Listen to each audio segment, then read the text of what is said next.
শাহবাগ অবরোধ করে বিক্ষোভ করছে আন্দোলনকারীরা। সেখানে আছেন ফরহাদ বিনুর, যুক্ত হচ্ছে তার সঙ্গে। ফরহাদ, আজ তো সনদ নিয়ে আলোচনা শেষ হবার কথা রয়েছে, বিক্ষোভকারীরা আসলে কি বলছেন?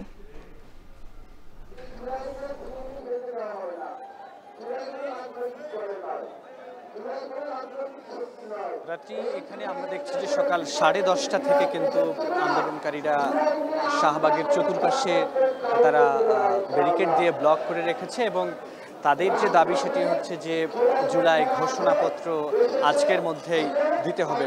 এবং আমরা যদি একটু দেখানোর চেষ্টা করি, মাঝখানে কিন্তু বৃষ্টি হয়েছে এবং এই বৃষ্টিকে উপেক্ষা করেও কিন্তু আন্দোলনকারীরা তারা এখানে অবস্থান নিয়েছেন এবং তারা বিভিন্নভাবে স্লোগান দিচ্ছেন, বক্তব্য দিচ্ছেন। যেসব স্লোগান আমরা জুলাই গণ অভ্যুত্থানে শুনেছি সেসব স্লোগানও কিন্তু এখানে দেয়া হচ্ছে। একই সঙ্গে এখানে দাবি করা হচ্ছে যে জুলাই আগস্ট গণ অভ্যুত্থানে যে গণহত্যা চালিয়েছে বিগত ফ্যাসিস্ট আওয়ামী লীগ স্বৈরাচারী সরকার, তাদের বিচার করতে হবে এবং একই সঙ্গে সেই সরকারকে যারা এই ফ্যাসিস্ট হতে সহযোগিতা করেছে তাদেরও বিচার করার আহ্বান কিন্তু তারা এখান থেকে করছেন। তারা বলছেন যে 1 বছর প্রায় হয়ে গেছে, তারপরও এখানে জুলাই আগস্টে গণহত্যাকারীদের বিচার হয়নি।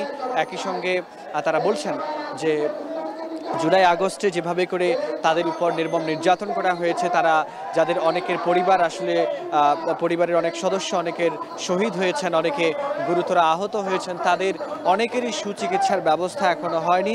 সেই সুচিকিৎসার ব্যবস্থা সহ তাদেরকে সাংবিধানিকভাবে এই জুলাই আগস্টে আহত এবং শহীদ যারা হয়েছেন তাদেরকে স্বীকৃতি দিতে হবে। এবং তারা বলছেন যে এখানে জুলাই ঘোষণাপত্র মূলত এটি সাংবিধানিকভাবে এটি যুক্ত করতে হবে এবং যে জুলাই ঘোষণাপত্র রয়েছে সেটি কিন্তু সবার সম্মিলিত যে মতামত তার ভিত্তিতেই দেওয়ার তারা আহ্বান জানাচ্ছেন। এবং তারা আরও একটি বিষয় বলছেন যে ইতিমধ্যে যে খসড়া জুলাই যে সনদ প্রকাশ করা হয়েছে, সেই জুলাই সনদে জুলাই আহত এবং শহীদদের ব্যাপারে স্পষ্ট করে কোনো বার্তা নেই এবং তাদের নিরাপত্তা বিধানের যে বিষয়টি সেটি স্পষ্ট করে উল্লেখ নেই, সেটি তারা সুন্দর করে উল্লেখ করার কথা বলছেন এবং জুলাইকে স্বীকৃতি দেওয়ার কথা তারা বলছেন। তো এই ছিল রাত্রি আমার কাছে শাহবাগ ব্লকের কর্মসূচি থেকে সবশেষ।